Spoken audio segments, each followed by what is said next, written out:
Hello, my dear friends. Hope you're having a lovely day. Today, I would like to talk about Alan Moore's The Swamp Thing, a brilliant comic. Wasn't actually started by Alan Moore. It was started by Len Wein in 1972 for DC Comics. Started off as a basic kind of like horror story, big monster horror story type comic. With a scientist called Alec Holland, and he has an accident, and he's transformed into the Swamp Thing. He's transformed into this basically like vegetable monster that's wandering around the swamp, and he's trying to regain his humanity and failing. And he's got an arch nemesis bad guy called Arcane, and he kind of like fights with him and squabbles with him, and it's very much bog standard sort of monster hero comic book stuff. But then Alan Moore came along and he took over the series in 1982 and basically transformed it. And since that time, this comic series has basically been noted by a lot of people as being the legendary story which transformed comics from being something that's for children into being something that's for adults. And this is one of the reasons why Alan Moore is respected as being basically one of, if not the greatest comic book writer of all time, right? Which is quite a big statement to make. I say comic book because Alan Moore himself does not like the term graphic novel. He says it's like a way of... He talks about this actually. He says like pornography is just pornography. Why relabel it and call it erotic fiction? Right? It's porn. Porn is what it is, right? In a similar way, a comic book is a comic book. Why try to relabel it and call it a graphic novel? It is what it is. It's a comic.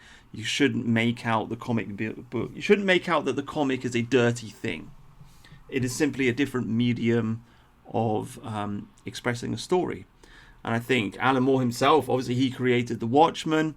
Very famous comic turned into a brilliant film by Zack Snyder, which subverted the superhero genre, essentially turning the superheroes into like these old 60s heroes.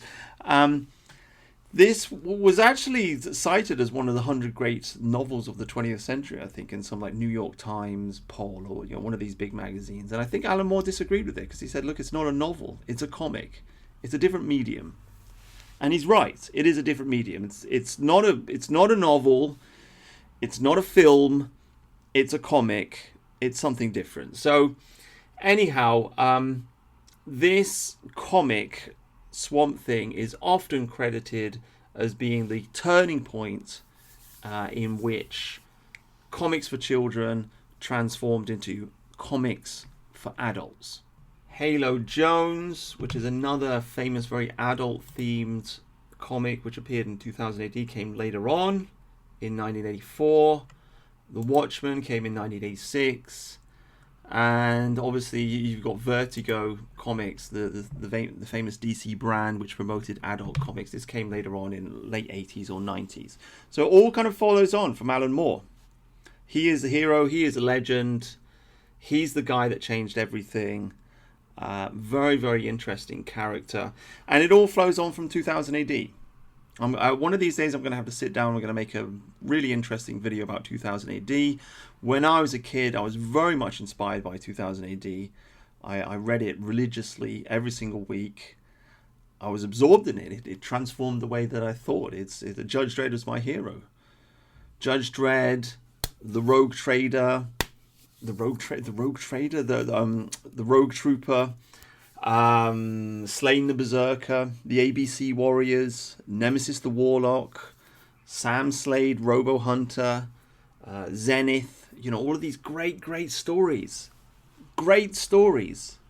And these stories have kind of gone on to change the world.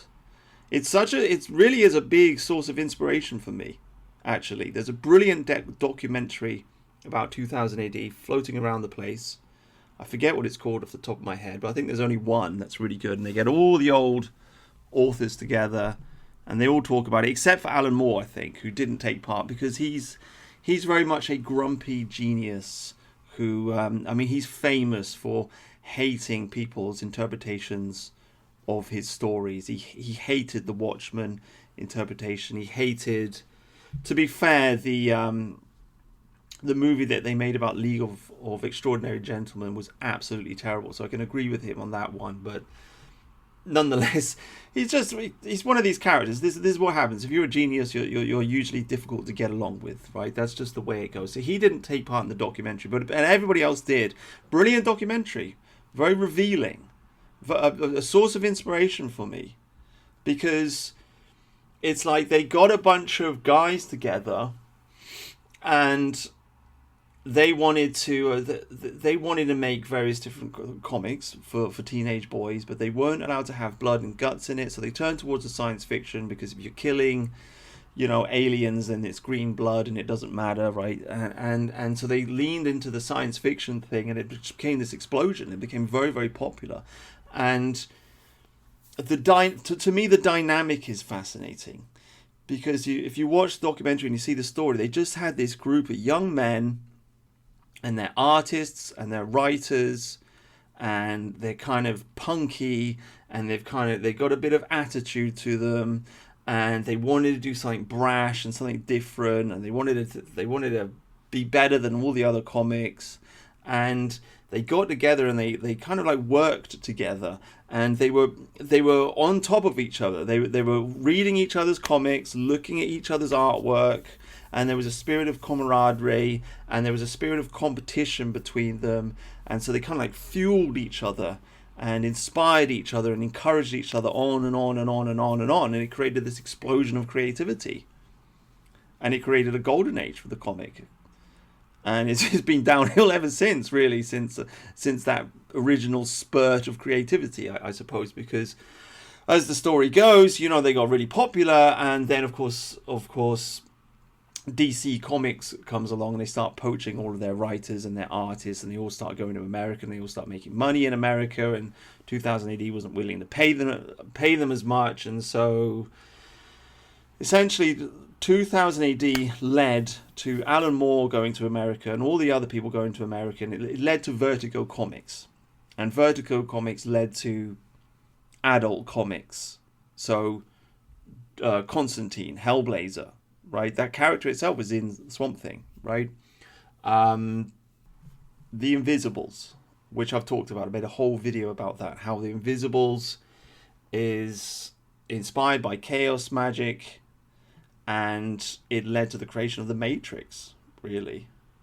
So, there's a direct chain of events leading from 2000 AD to Alan Moore, to Vertigo Comics, to the Invisibles, to the Matrix, the movie, to the concept of the red pill, and the concept of take the red pill and you awaken from the dream, and you see through the conspiracy. And we're living in the age of the red pill now. I mean, I guess that meme's a little bit old these days. It's been a while since I've heard anybody talk about the red pill on the internet, but nonetheless, it played a huge role in the early days of the alt-right and so on and so forth. So there's a chain of connection here, and it starts with a group of young, inspired men who have ambition, and they're creative, and they work together, and they make something amazing, and then boop, boop, boop, boop, boop, 2, 3, 4, 5 steps down the line, culture has been transformed, minds have been transformed, and Alan Moore himself has talked about this. He is a firm believer that art and magic are very closely related, if not the same thing. Because art will transform your consciousness, and magic will also transform your consciousness. And by transforming the way that you think and the way that you feel, it will transform the world. Right? And whether there is a mystical force involved with that or not, whether it's self-hypnosis or it's something else, is up for debate. But it will change the world. And Alan Moore believed in this, and it does work. And I'd kind of like to do the same thing myself, to be honest with you. I'd like to gather together some men who want to build something, and they've got an ambition, but it's a struggle. It's a struggle to find people to, bounce ideas off and so on and so forth, who want to get stuff done. But anyway, that's a lament. But that's a kind of backstory to the Swamp Thing. Okay, this is the big breakout. This is Alan Moore going to America, taking over a comic which was failing, and he's given a chance, and he transforms it, turns it into something magical. And it's kind of beautiful that it worked out this way, because you can go online, you can read all these comics online for free. I actually paid for the Alan Moore. It's like a 6 comic box set, whatever. I can't remember how much it cost me. It wasn't that expensive. Comics are kind of like an expensive hobby if you're into them. Fortunately, there's not actually that many that you have to read to get a grip on the subject matter. I mean, what do you got? You got the Swamp Thing. You got Frank Miller, Sin City. You've got the Invisibles. You got Hellblazer. You got Sandman. I mean, there's a few, but there's not that many. The comic scene's kind of died over the last 20 years. It's got killed by wokeness, just like everything else. I mean, one of the most popular comics that came out in the last 20 years is a comic called Y, The Last Man. And I read it online for free. And it's about this guy, and he's the last man on Earth, and all of the other men die. And he spends the entire comic just like traveling halfway around the world to find his ex-girlfriend. It's like, dude, like, you're literally the last guy on the planet. Like, you should be screwing every single woman that you see to make babies. And yet there are women, and they try to have sex with him. He's like, nah. He's still loyal to his ex-girlfriend, and he finally finds her, and she's a lesbian. She doesn't want him. It's absurd. Like, who writes a comic like that? What on earth? Like, what? Who wants to read this? Nobody wants to read that. There's another one. It's popular. It's called, oh God, what's it called? Yeah, I just looked it up. It's called Saga.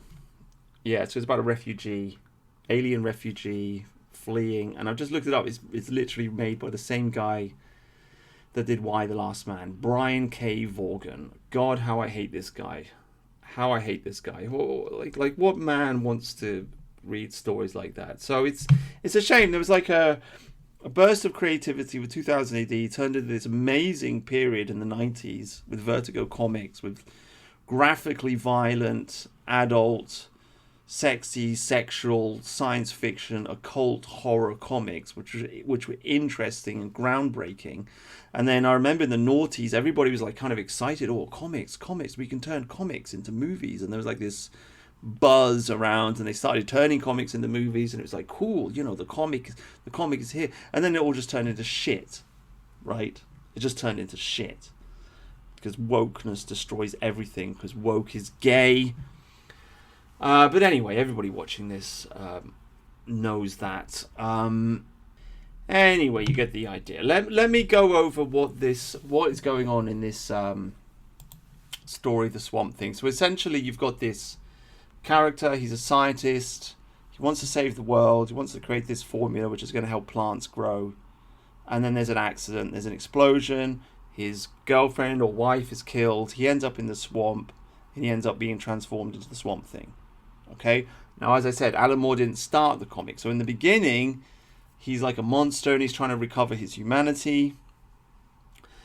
And it first of all, it's just incredibly interesting to see the difference between the first series and the Alan Moore series.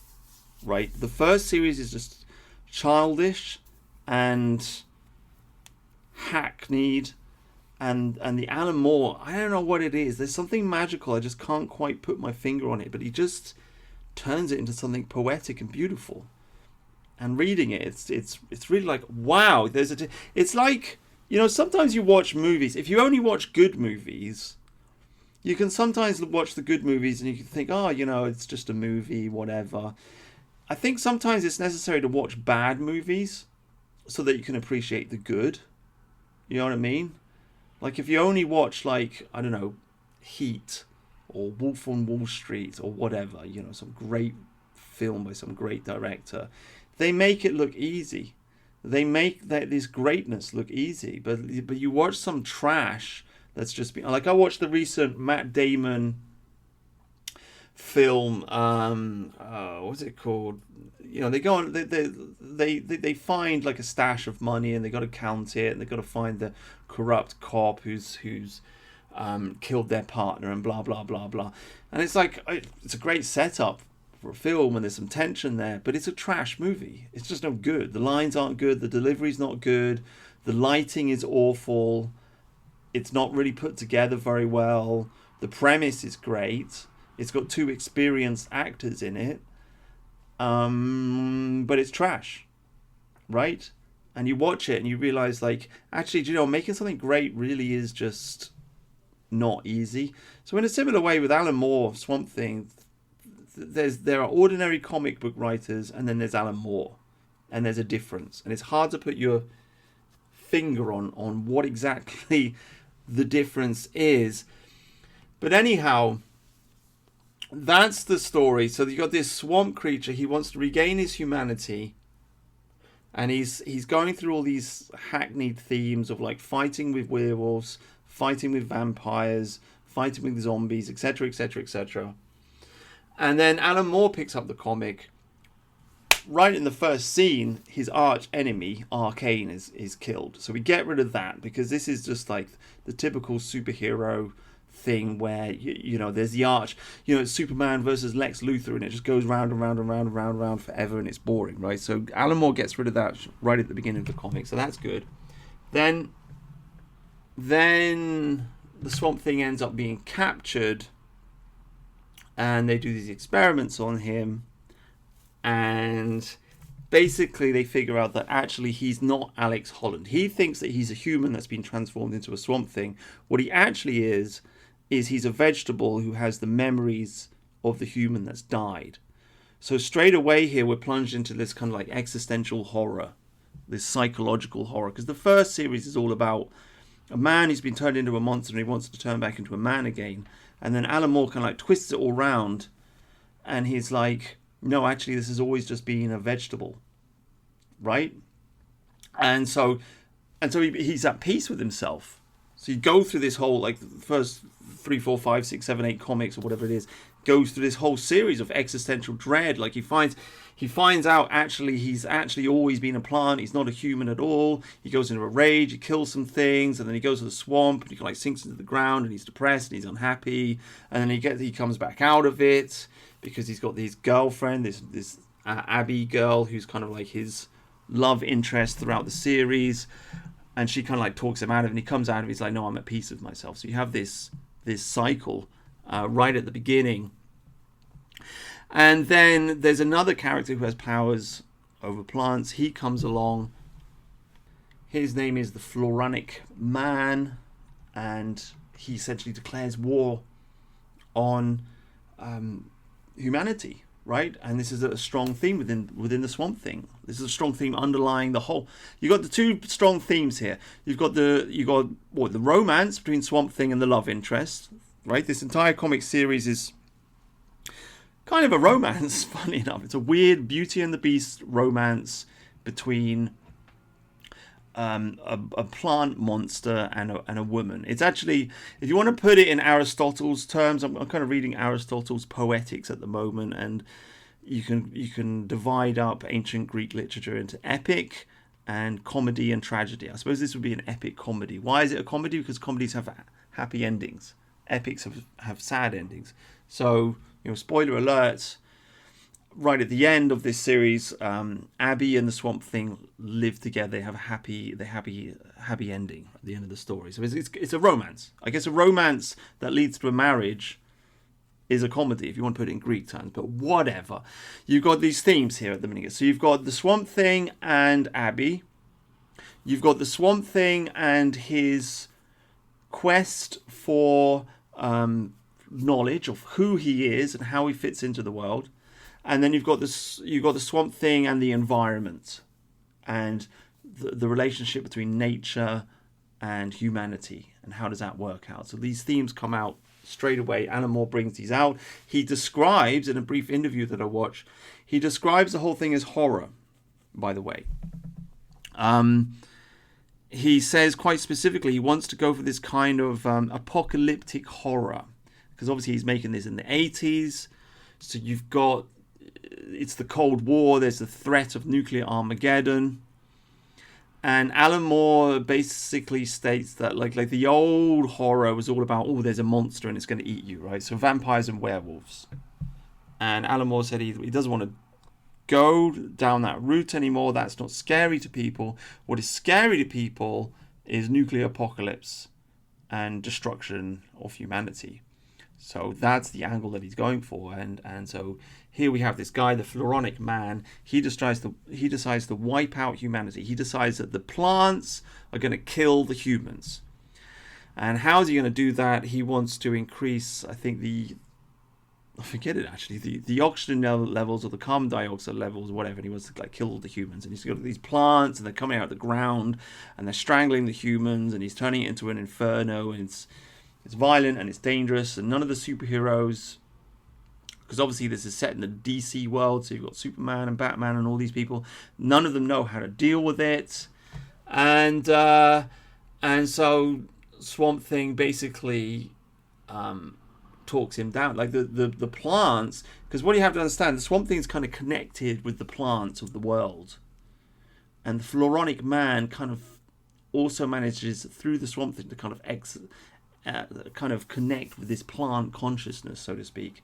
Swamp Thing has to come along and explain to the Floronic Man that there is a reciprocal relationship between mammals and plants, in that mammals breathe oxygen and plants breathe carbon dioxide, and we kind of like breathe each other's stuff, and if you kill off the one, then the other will die, and that diffuses the conflict. So there you have this environmental disaster is averted because the plant god has emerged. And this is one of the things which fascinates me about this series, because it's like Alan Moore has quite literally created a new type of deity which we don't really see in ancient mythology. I can't think of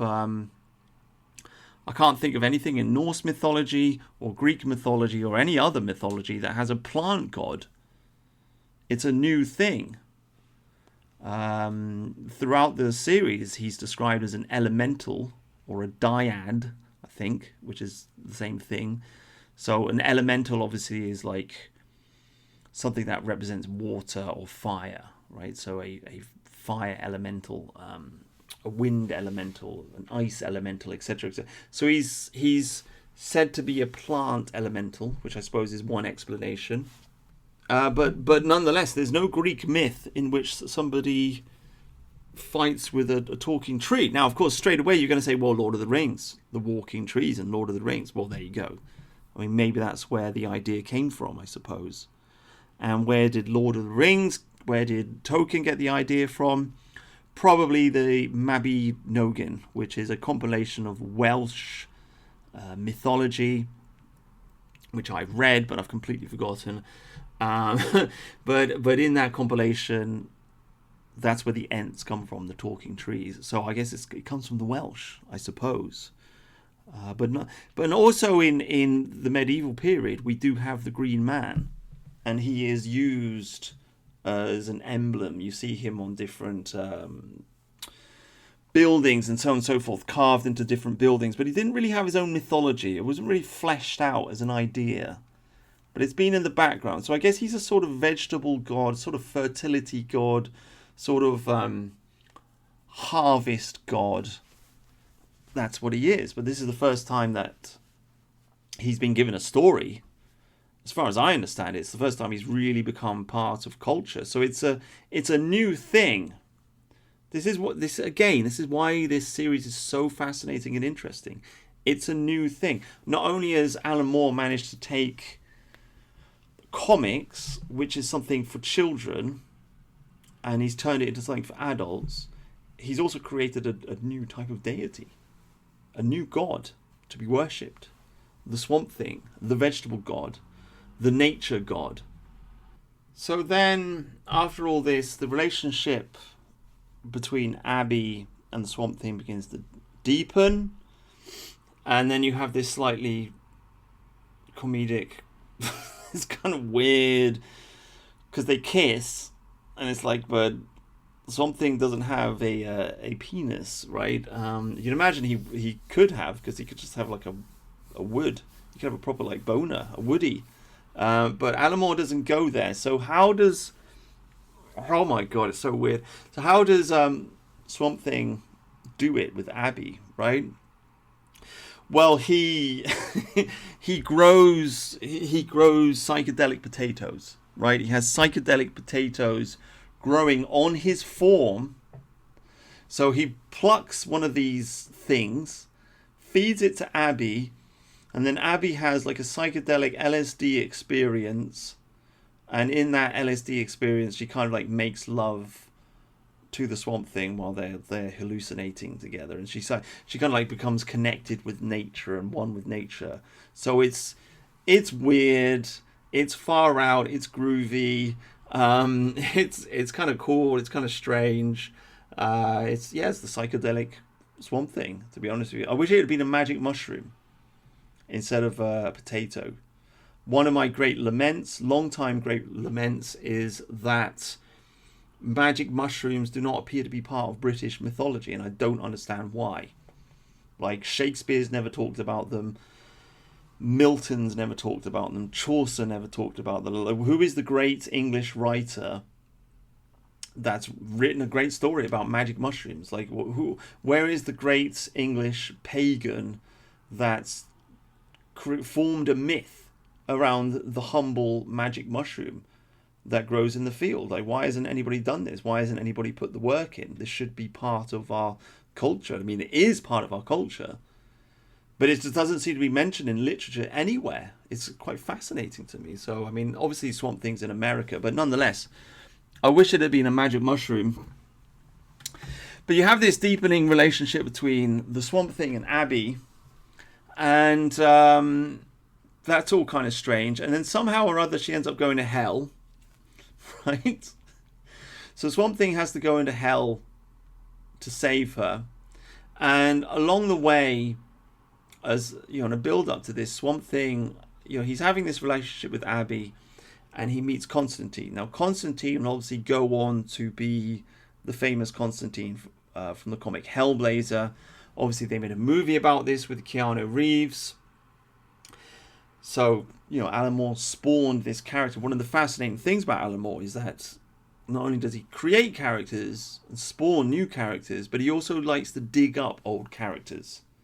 So in the Swamp Thing saga, he goes into the DC mythology, and he'll dig up a bunch of old superheroes and super baddies and what have you that have just kind of like been cast aside and forgotten. He'll kind of like bring them back to life and bring them into his stories, which gives his stories this sense of age and mythology, and it gives them a certain weight, because he brings back to life old things.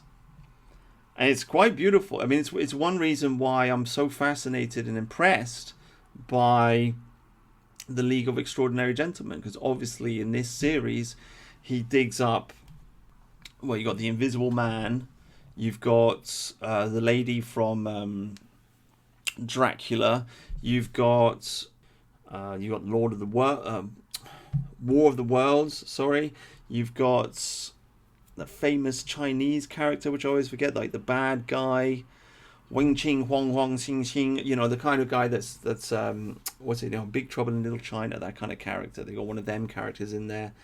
You got a whole bunch of old like Victorian characters, and the copyrights kind of like run out, and so Alan Moore just picks them up and he throws them into his story and just kind of brings it, but it gives it a weight, it gives it a gravity, you see, because you're already familiar with the characters. And to look at it from a chaos magic perspective, because obviously Alan Moore is a chaos magician, as far as I understand it. Again, this is why 2000 AD was so influential. It's chaos magic. These guys were into the occult. And chaos, as I said in my video on the Invisibles, the Invisibles is a work of occult chaos magic. And chaos magic itself, as we understand in Warhammer 40k, it was introduced to Warhammer 40k by a guy called Rick Priestley, and Rick Priestley basically got the idea a lot of the ideas come from Nemesis the Warlock and Torquemada fighting a war against all the aliens in the universe and trying to exterminate them. That's essentially what's going on with the Space Marines and so on and so forth. But he introduced the concept of chaos magic in the Warhammer, and it's just taken for granted now. You've got, like, everybody knows who Slaanesh is. Everybody knows what chaos magic is now. They think that it's some kind of it's just something that's been made up. It's just a story. And it's like, well, no, there are actually people that practice this. And it's mixed in with the art now, and now you're just taking it for granted. But anyway, one of the ideas behind chaos magic is that you form your own deities and you worship them. So you can end up worshipping Darth Vader if you want to. And the idea is, well, why does that work? Well, you can take pop culture icons and worship them, because people have already put their energy, they've put their mind and they've put their intelligence and they've put their consciousness into this person, this image. And so if you take that image and you worship it, you can use like other people's mental energy to achieve your aims, essentially. Right? So when Alan Moore digs up old characters that have already been used and he reuses them, he's kind of like tapping into a kind of like, I don't want to use the word ancestral, a kind of like, I don't know, mass media subconsciousness, if you like. Because the note has already been played, right? There's an echo there. It may just be a subtle echo in the background, because maybe these characters weren't very famous, but nonetheless they are old characters and they're in the minds of people out there. They're part of the old story. They're part of the fabric of our culture already. So by digging them up and using them, you're tapping into something that's already there. You're tapping into an energy that's already there. And a lot of artists do this. Springs to mind Dune, right? Frank Herbert, Dune, and and of course you have Paul Atreides, right? And who's the Atreides? As far as I remember, it's the descendants of Agamemnon. I haven't got that wrong. I'm gonna have to do a video on those group of psychopaths. Agamemnon, of course, the Greek king in the Iliad. Very interesting family line. As far as I understand it, that's what the Atreides are. I'm not going to bother looking it up. I can't keep pausing the video and looking everything up. But the point is, he took this old Greek hero and put it in his science fiction novel, and it gives his science fiction novel a certain gravity now, because he's taken another character and he's wedged it in there, right?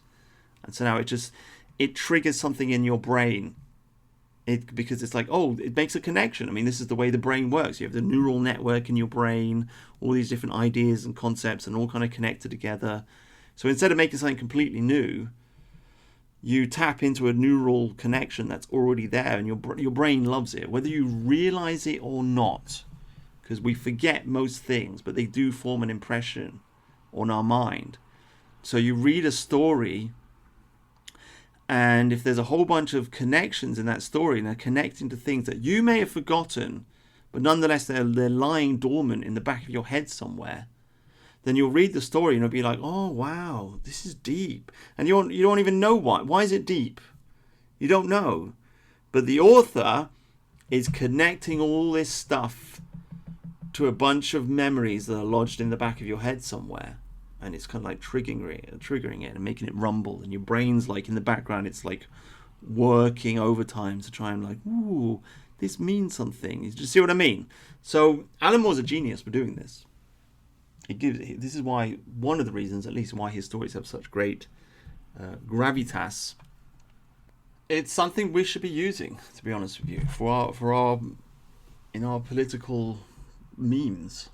Right? It's something that we should be using. We should be digging. I mean, people do this, right? Obviously, they stuff memes full of, Alexander the Great, Alfred the Great, Cromwell, etc., right? It has, if you create a political meme and it's stuffed full of all this stuff, it makes it more powerful. It's one reason why right-wing memes are more powerful than the left, because the left is anti-tradition. The left won't celebrate our traditions. The Conservative Party will never make a political broadcast that's got Oliver Cromwell in it, right? They just won't do it. They've got all this wealth of culture, but they won't use it because, oh no, we don't want to be racist. It's why they're so flat and boring. And it's why it's so easy for us to make propaganda and so difficult for them. So we are already doing this, but I mean, we could do it more, right? We could be using Sherlock Holmes. We could be using all kinds of Victorian characters and so on and so forth that are in the public domain and usable. And it's good to be aware that this is what we're doing when we're doing this stuff. But anyhow, so what happens next in the story? So anyway, Abby ends up going to hell, and the Swamp Thing's got to go in there and rescue her.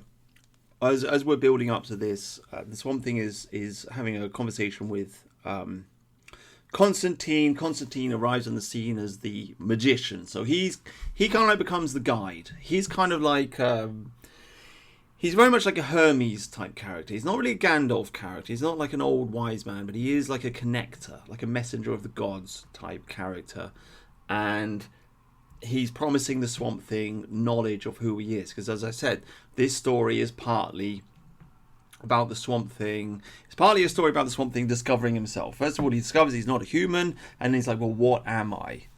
What am I? So Constantine's promising him this magical knowledge, and he's kind of teaching him things, and he's kind of leading him on. And so they go on a few adventures, and the Swamp Thing learns that he can like regenerate his body at will and pop up in different parts of the world and kind of like, use nature to do this. So he starts to develop his powers, and then he ends up coming across the Parliament of the Trees, which is a parliament of trees, right, in the Amazon rainforest. And then he kind of realizes who he is. He is a deity of the forest that is there to protect nature. And it's a very, very ancient thing. And then, as I say, Abby ends up sort of half dying, or she goes into a coma. Her soul goes to hell, and Swamp Thing goes to hell to rescue her. And along the way, he fights this giant, demoniac, dark, nightmare creature, which is coming out from the very bowels of hell. It's like the great nothingness, and it's consuming everything. And Swamp Thing defeats it. Nobody else can defeat it, but he enters into it, has a conversation with it. Basically, Swamp Thing is a preacher of ecology. He's a preacher of a balanced environment. Okay, so in the same way that he defeats the last apocalypse, he also defeats this apocalypse. Right? There's a wave of disaster that's coming out. It's going to consume everything and destroy everything. Swamp Thing just goes in, kind of talks to it. Right, gives it a bit of a chit chat, and then it decides to retreat. And so this is the second time he does it. Saves the world twice when nobody else can, right? By giving it a bit of a tree talk, and then everything's good again. But he's kind of like got to find his way back to planet Earth. And while this is going on, Abby ends up getting arrested, because somebody has filmed Abby in the swamp with the Swamp Thing, and so she gets arrested for bestiality, and she gets taken to Gotham City, and Swamp Thing turns up, and he's like, let her go, and they're like, no, and he's like, dude, I just saved the world twice, let her go, and they're like, no, and so he's like, okay, I'm gonna destroy the city. So then like plants start coming out of the ground, and the whole city's covered in trees, and it's a big disaster, and they don't know how to deal with it. And so in the end, they get Lex Luthor in. Lex Luthor develops a super weapon that can kill the Swamp Thing. But while that's going on, Batman agrees. Batman makes a deal to get Abby released. And so they get Abby released, and there's the big hug scene. But when this happens, Lex Luthor steps in, zaps the Swamp Thing, and kills him. It's a huge betrayal, and blah, blah, blah. But the Swamp Thing's dead, or quote-unquote dead.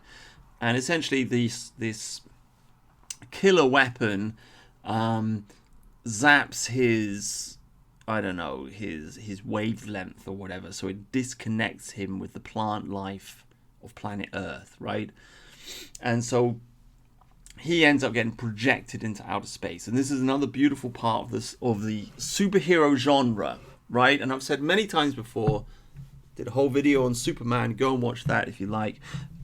I'm of the opinion that the superhero genre is a science fiction genre. It is a sub-category of the science fiction genre, because it's all about space, it's all about aliens, it's all about transhumanism, it's all about men becoming gods. It's utopian by its very nature. And so one of the great, so it's kind of mixed in with the space opera. It's very Flash Gordon in a way.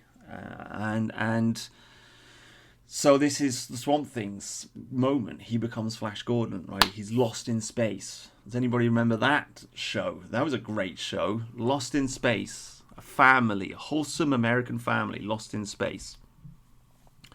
So Swamp Thing becomes lost in space. He goes on his Odyssey. He goes on his Argonauta. He goes on his Hobbit's quest, right? And this is played out again and again and again in the superhero genre. Planet Earth is obviously home, and the heroes, they get lost. Superman did this. Excalibur, I think, was a superhero comic in the 80s with like a spin-off from X-Men, a bunch of mutants, and they end up lost in the universe somewhere, and they've got to find their way back to planet Earth. So this is what happens to Swamp Thing. He goes in outer space, has a bunch of adventures, meets a bunch of aliens, learns a bit more about his powers and who he is, ends up on a desert planet, learns how to save the environment on this desert planet. He like digs into the undergrowth and like, you know, brings back life to the desert planet essentially. And then somehow he ends up learning how to reconnect himself with the plant life on planet Earth, and then he gets projected back to planet Earth, and then he gets reunited with his love, and that's the end of the story. It's all happy days. And then him and Abby, they go and retire into the swamp. She's reunited with her lover, and they're happy, and they go and retire into the swamp, and it's happy endings. And the last great moral conflict that the Swamp Thing has to face is, should he save planet Earth? Should he grow plants in the Sahara Desert, right? And this is a great dream of mine. I don't know why, but I fantasize about this a lot. I fantasize about growing trees in the Australian outback. I'm of the opinion, and there's science to back this up, by the way. You can look this up. There are YouTube videos that have been made about this. But essentially, trees store water. A tree is like I've seen a video of somebody cutting a bark open of a tree and water coming out, right? So trees are made partly of water. They store water in the roots, they store it in the trunk. The leaves capture humidity in the air. So a forest is a thing which captures water in the air and in the soil. And so essentially you can defeat a desert by growing trees is the point I'm trying to get at here. And if you plant a forest next to the ocean, then the forest will draw in the humidity from the ocean and it will make it rain inland. Now, of course, the hard part is getting the forest there in the first place. But once you've got the ball rolling, and once the first trees have been planted and they've taken root and it's starting to rain and etc., then you can just push inland. And that's what I want to do to Australia. I want to make a ring of forests all around Australia and then push inwards and turn Australia into the tropical paradise that it should be, essentially. And I would like to do the same to the Sahara Desert. It's a great dream of mine. And I don't know why I think about these things a lot, but I often think, like, if I was like the king of Saudi Arabia, I'd be spending that oil money on planting trees. But of course, they just squander their money, don't they? Because they're complete savages. But there you go. The Swamp Thing is faced with this dilemma. He has the ability to save planet Earth. He has the ability to plant all these trees. Is he going to do it? And he decides, no, I'm not going to do it because the humans will just, use this. They won't behave responsibly. He decides that even if he makes all of these tree, because now he's like literally a tree god. He's like fully manifested. You see, as I say, the Swamp Thing is the story of self-discovery for this god. He goes from human to god. It's a story. It's an apotheosis. He becomes almost like a deity of Mother Nature, I suppose. He kind of assumes the form that Gaia usually has. A male tree god. Usually the god of the environment is a female. In the Swamp Thing, it's a man, but he has the responsibility. Shall I make? Now I have this godlike power that I've learned from my journey into the darkness. Right, classic mythological stuff. Goes all the way back to Egypt. You got to go into hell, learn something, come back out of hell with the knowledge. Right? He goes into space. What is space? It's the darkness. Right? The journey through space is the journey through the night. So you're going through the night. You're going into the darkness, discover knowledge, and then come back to Earth. This is what Swamp Thing's done.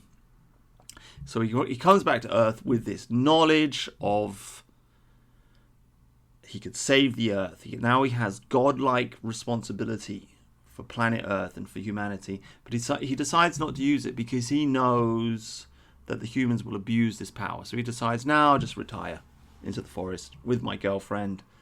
And that's what he does. And that's the end of the story. And it's happy endings. And it's a fascinating story, which, as I said, has changed the history of comics. It's a new god that has been created. And it's a spiritual journey. And it's a fun read. It's a fun read. It's an enticing read. So I fully recommend it. And I've kind of almost run out of things to say, but I mean, we do have some other themes. I mean, there's the question of interracial sex. Okay, woman and beast, woman and plant, which is kind of hilarious, but also kind of interesting. It's interesting to see the citizens of Gotham City are just utterly disgusted by this. Utterly disgusted.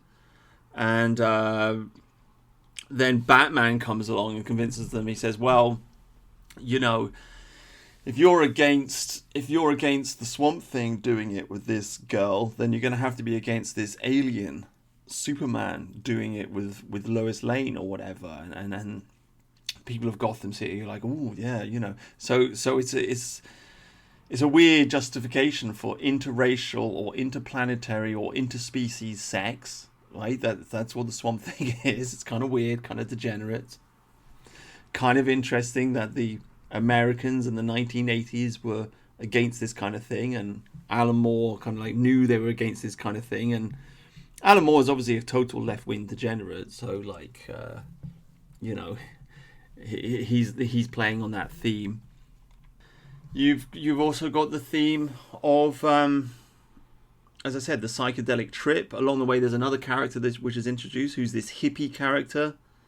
And the theme of the plant god...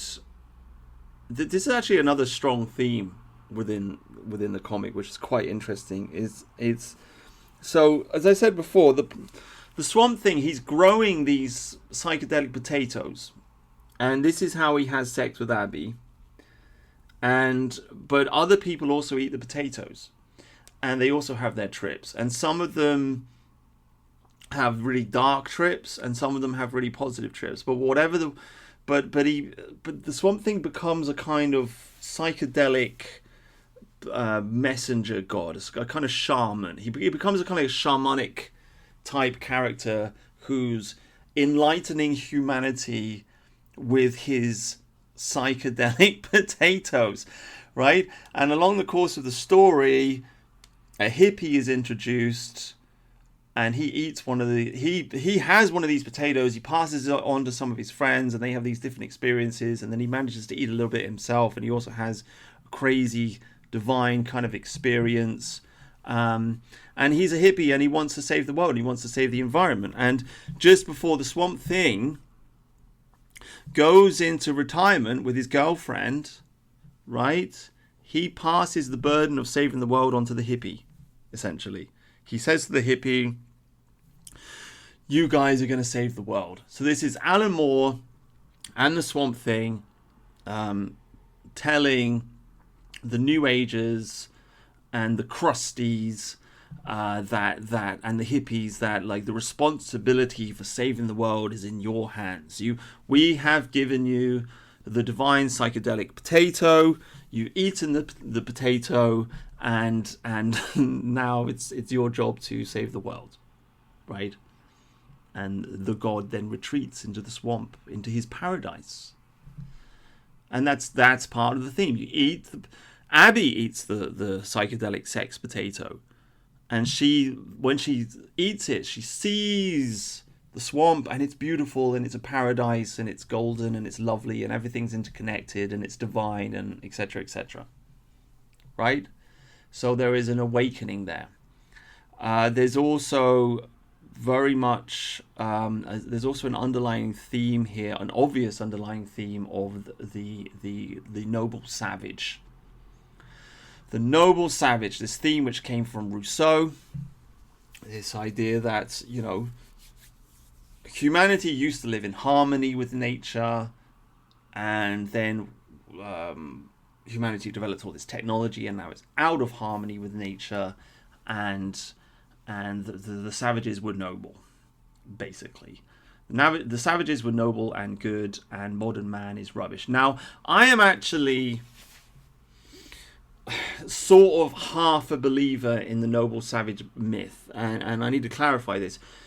I don't think that the Africans are noble savages. I don't think that the Red Indians are noble savages, although they lived in harmony with nature, and they were brave, right? And ferocious warriors. So there's something to it.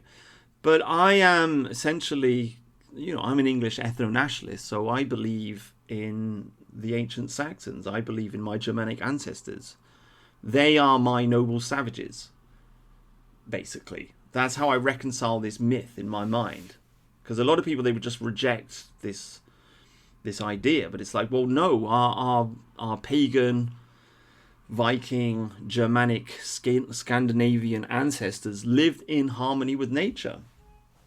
They weren't destroying nature.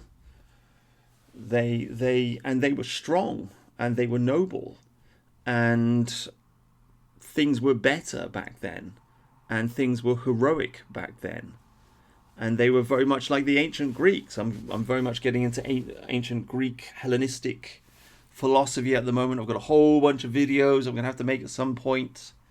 It's all kind of building up in the background. I'm reading it, I'm tweeting about it, I'm thinking about it. I've got like 15 videos lined up that I'm going to have to make about Greek philosophy, Roman philosophy, the whole thing. Like it's a big trip this year that I'm going down, getting into all that stuff. But the point I'm trying to get at is the Greek stuff is so much more beautiful than the Roman stuff, because the Roman civilization is a slaving civilization. It's an empire, and yeah, they built some great stuff, but it's never going to be as beautiful as Achilles and Troy and the kind of like heroic city-state culture that is described in the Argonautica, right? It's never going to be as glorious as the kind of the ancient Vikings didn't have city-state type culture, because in the same way that the Greeks did, but nonetheless they had kings, and they were independent kings. They had a heroic culture. In anthropological terms, this is called a heroic culture, where you have a group of people, call it a village, call it a town, call it a city, call it whatever you want, and it has a leader, and that leader is the king, and the king is a warrior, and the king will go into battle with his other warriors, and he's considered to be brave and just and virtuous, and he will be a generous man, and he will give charity. And if you go to his city, you will go to his court, and you will sit with him, and you will eat with him. This, in my opinion, is perfect human civilization. This is perfect human civilization. This is the best way to live. This is what we had.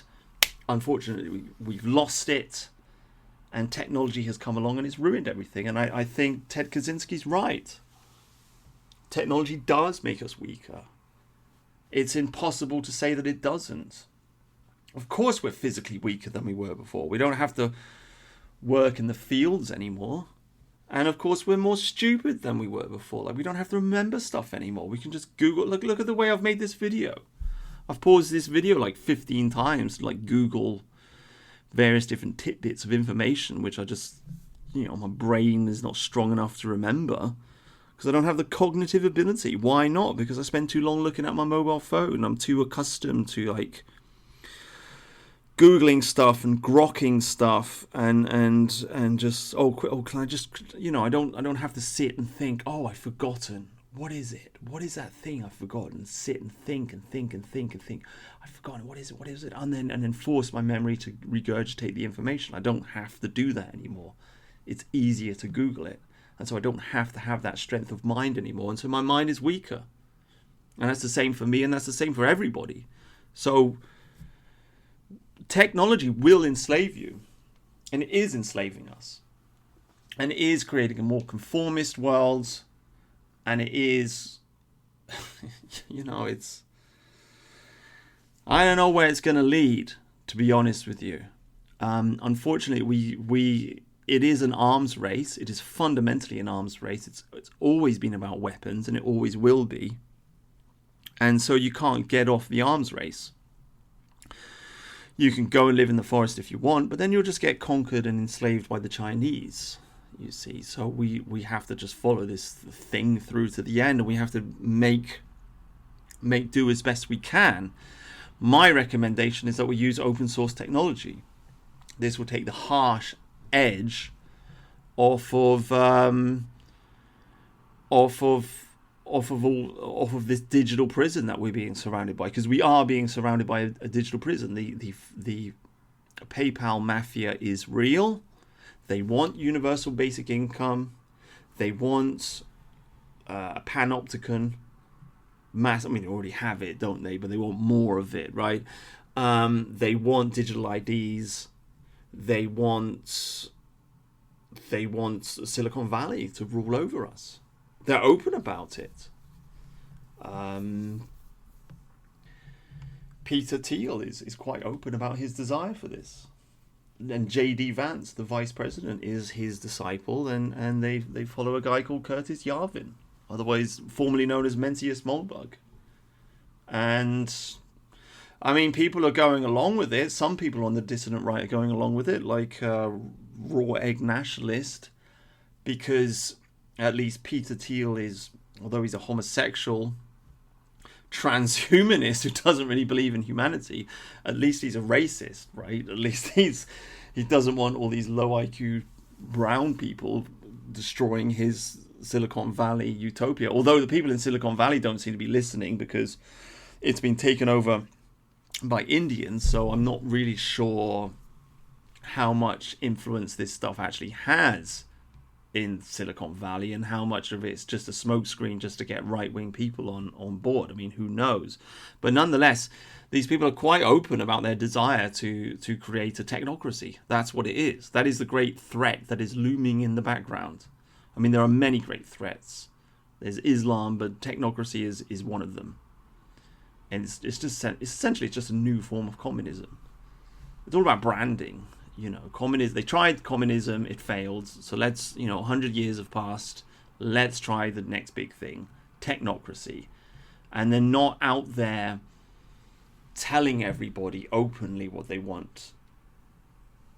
They're in the background doing it because that's their ideology. That's how they think. They don't really believe in free will. They don't believe that humans make rational decisions about things. They believe in Pavlov. They believe in behavioral psychology. and they believe in nudging people. Essentially, there's a philosopher in Silicon Valley. I forget the guy's name, but he basically makes the case that, you know, the perfect technology is the technology that you don't even recognize it's there. It's kind of in the background, kind of unseen. It's not intruding on your life, but it's there. It's ever present, and it just kind of gently nudges you in the right direction. That's their game. It's not explicit out in the open.